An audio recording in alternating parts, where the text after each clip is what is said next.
Well, thank you so much for staying with us, and we welcome you back from the newsroom. We head straight back to the newsroom with Sufyan at the top of the hour of 9. And now to our main discussion today. For 52 days, families in Oyo State lived with uncertainty. They were hoping and praying for the safe return of their children and teachers after they were abducted from their schools. And that hope finally came to fruition, Marian. Yes, indeed. It finally became reality now as victims regained their freedom, bringing relief not only to their loved ones, but also to many Nigerians who had followed the story with deep concern. I mean, their rescue has been widely welcomed as a major breakthrough. But beyond the celebrations lies a more important national conversation. How do we prevent schools from becoming targets in the first place? Yes, indeed, that's a big question. And to help us examine these questions, we're joined by Nasiru Siyaka, a retired Nigerian Army officer with a distinguished military career, voluntarily retiring after years of meritorious service. He's a military veteran, a security consultant with a master's degree in security and strategic studies. He joins us this morning on the program. Good morning to you, Mr. Nasir. Thank you so much for joining us. Morning. Thank you for having me this morning. All right, let's get straight into it. 52 days spent in captivity, but now we have the students and their teachers who are finally home. From your perspective as a security expert, what stands out to you about the rescue operation, and what does it tell us about the capability of our security agencies? So thank you for this. It is a responsibility of our government, inclusively the security agencies, to always respond positively in this kind of awkward situation whenever it arises in any nation or in any country. So ours is not different, but we thank God that God is giving our governments, our security agencies, the way to do the needful whenever the needs arise. So, but indeed, the increasing incident of kidnapping, particularly the abductions of school children, pose a serious threat to our national security, especially in the education sector, when we talk about national development. But on that note, a lot still needs to be learned in order to curb this kind of situation for further occurrence. So on this note, there are so many things we need to put in place to avoid these kind of situations, especially as we find ourselves in these insecurities we are witnessing in the country. But before we get to that, I mean, Nigerians are excited at the return of these children. But we understand that captivity often leaves a lot of emotional and psychological scars. Before we get to, the measures we need to put in place to prevent a future reoccurrence, what should be the immediate priority for the students and teachers in terms of medical, psychological, and social support? Okay, what we need now is, especially directly to those who are actually the direct victim of this recent abduction, is for government to give them a reassurance that such things will not happen again by putting a good measures within that area that are affected so far, and by extension extend it to other areas that this kind of threat might also be posed to, or other vulnerable areas that this kind of threat might happen to. We thank God the governor of the state, other state stakeholders have actually done their bit by visiting the victims in the hospital, in the military hospital in Oyo State, as is ought to be. But on that note, it's not enough for our government to say that maybe necessary measures has been put in place to avoid this kind of ugly situations to occur in nearest future. But for that, I think a lot of things has to be done, especially strengthening school security infrastructures. We realize that most of our schools across the nation, especially the government schools, are not fenced, are not properly fenced. Their security architecture of the schools are not in a good shape, in a such way that a school which ought to be fenced with a security gate and control security points are not there, especially our government schools. So all this one now are lesson learned that we need to put in place. We need to deploy a trained security personnel to vulnerable schools.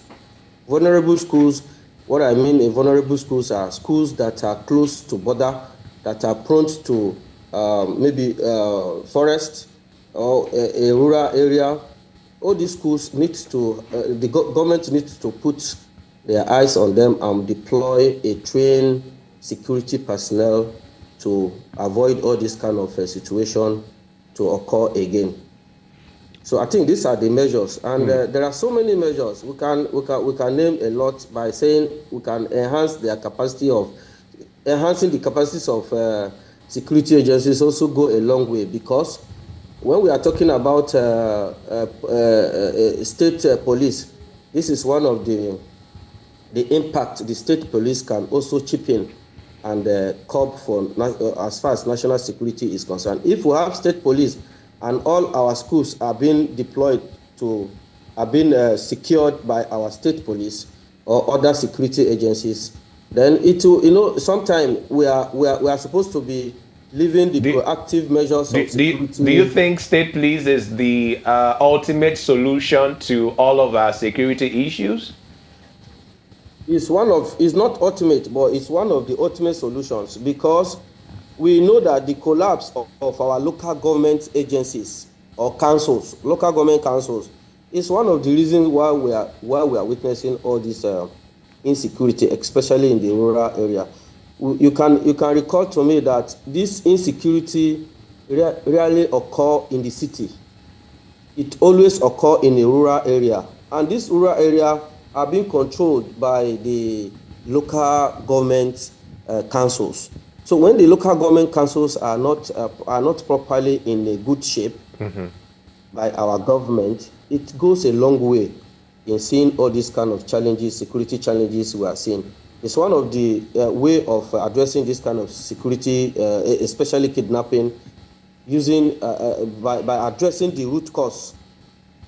The root cause of all these things are the collapse of our local government councils, which I believe that if government look into it, expand employment for young people to reduce poverty through sustainable economic development program, it will go a long way in engaging the youth by not indulging in this kind of awkward situation leading to national embarrassment.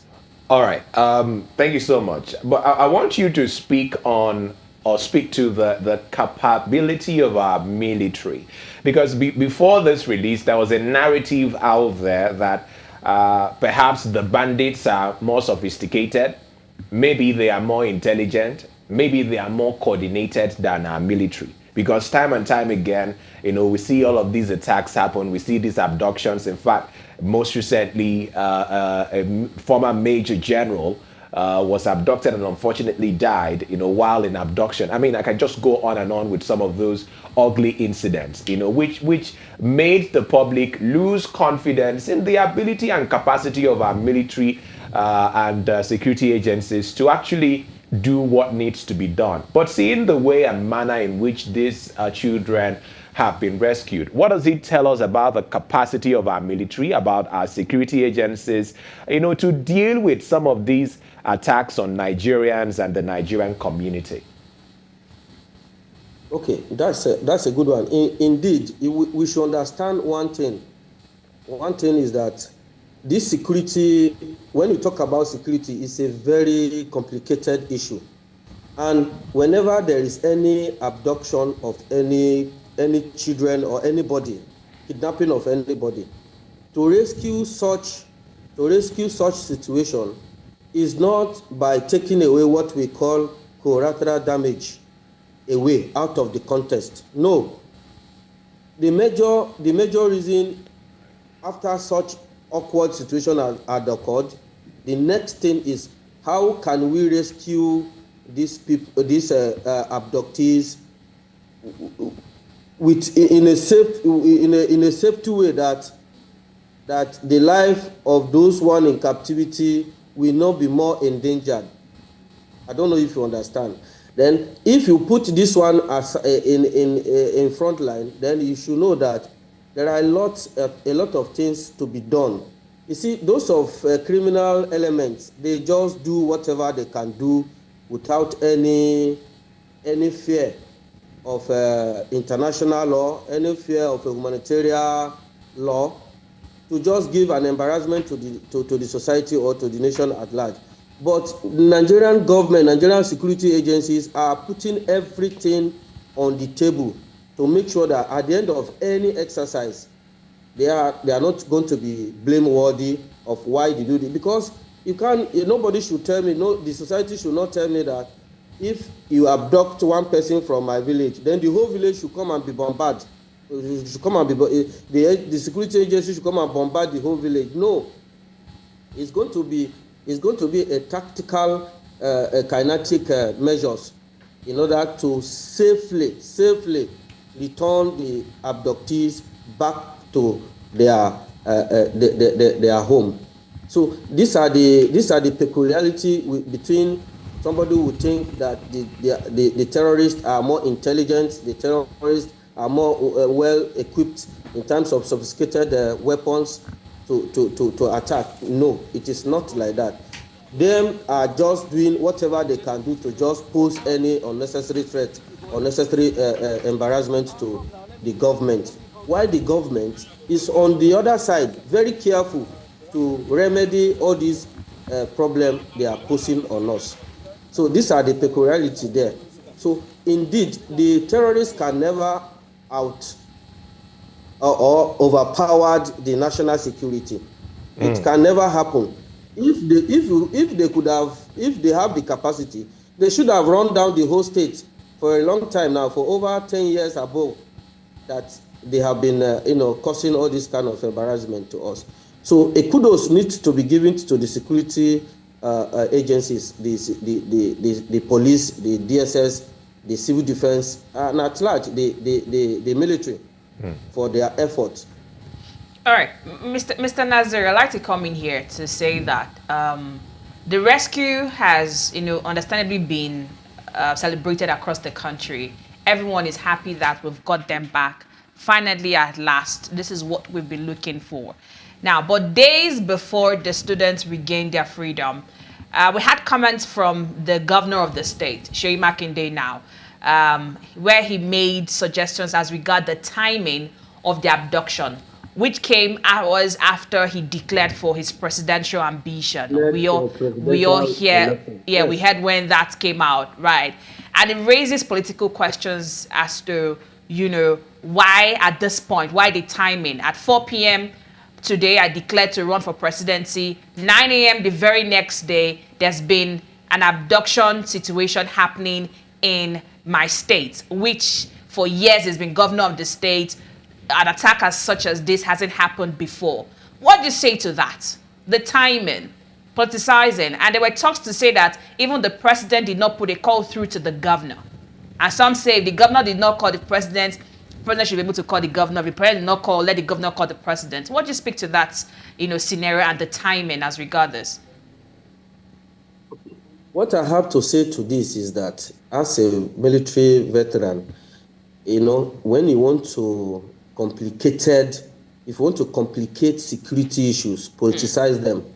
That is what our top officials or political classes are doing to our insecurity challenges we are facing. They are politicizing issues that has to do with the life of the citizens of this nation, which is very, very bad. as far as I'm concerned, I'm not a politician. I believe if you want to go by politics, if anything happens to you in your area of responsibility, then you have to call the higher echelon by giving them the information. As the governor should have. It's not my. Let me say it's not a business to me at large. But I believe the governor should be the one to call the president, see what happened to me, irrespective of whichever party, whichever whatever they belong. We are talking about the lives and property of our dear nation now. We have to put aside every other differences to make sure that things are done better in this country for our national security, for the purpose of our national security. So if the governor is saying that this thing happened all because he declared for presidential ambition, what about other places where abductions happen, especially in Borno State? Of recent, Borno State also encountered the same kidnap activities, and other parts of the country. In Kwara State, it happens. In Kogi State, it happens. Is it that those states, their governors also declared for presidential ambition? I see no reason for us buttressing on that, because what we are supposed to focus on is the how to improve the security of life and property of this nation in order to. But it has to be collective. It has to be a working between the governor, the presidency. You know, like you said, when something happens, call to the higher power that can help. Give you all of the help that you need at the point. When something like this happens, it should be all hands on deck. We shouldn't politicize, but it should be both ways. Yeah. The federal should be helping the state as well as the state calling for help from the federal as well. Quite all right. It should be both ways. In that regard, even the president will be waiting to see what the state is doing about that they could not do, in which the help of the federal is needed. I may be right, but on the other note, because life is involved, life of our dear brothers and sisters are involved, all hands supposed to be on deck to make sure that everything are done in a way that will not put ourselves into shame. But Mr. Nasiru, before I drop it, Mr. Nasiru, these are some of also the concerns that some people raise as regards as to state police. If a scenario happens and we have state police already being in motion, and this is happening, I mean, there might be causes to say the federal is saying you have a state police, talk to your CP, you should be able to handle this. But in a situation where the governor is saying this is beyond my state police, we need federal might to get into this. How do we resolve issues like this when we now have state police in order?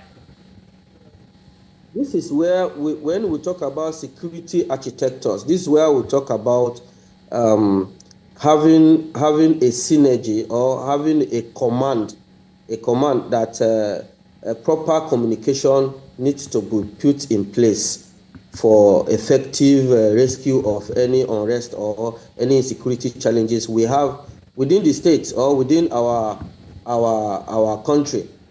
Now, what is there is that if we have state police, and state police has to do their best, when their best is not enough, then the security command now, we will know how to do the channel of communication by reaching out to the federal, to give them their federal might in scubbing the situation at when the needs arise.